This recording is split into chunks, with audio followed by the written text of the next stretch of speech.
These thoughts do not mean anything. They are like the things I see in this room, on this street, from this window, in this place.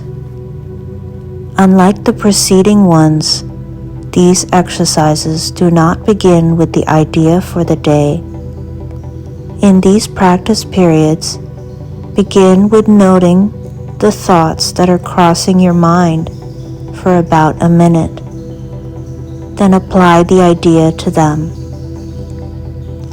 If you are already aware of unhappy thoughts, use them as subjects for the idea. Do not, however, select only the thoughts you think are bad. You will find, if you train yourself to look at your thoughts, that they represent such a mixture that, in a sense, none of them can be called good or bad. This is why they do not mean anything. In selecting the subjects for the application of today's idea, the usual specificity is required. Do not be afraid to use the good thoughts as well as the bad. None of them represents your real thoughts, which are being covered up by them.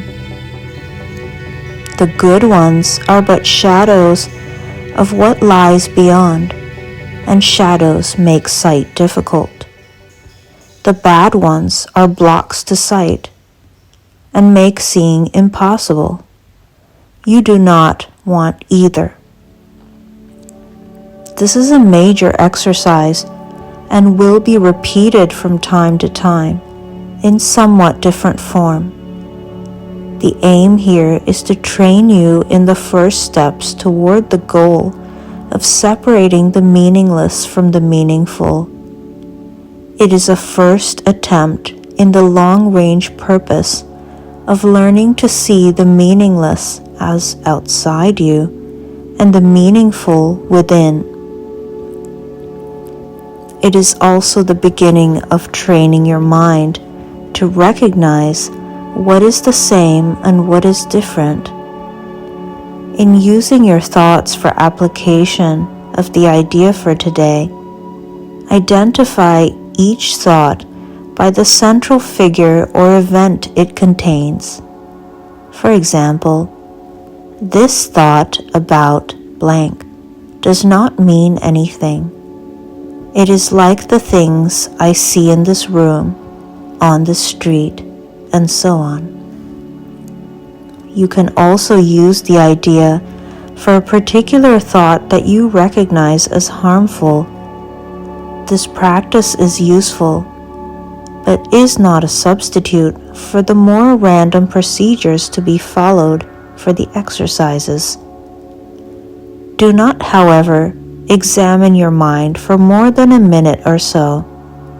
You are too inexperienced as yet to avoid a tendency to become pointlessly preoccupied.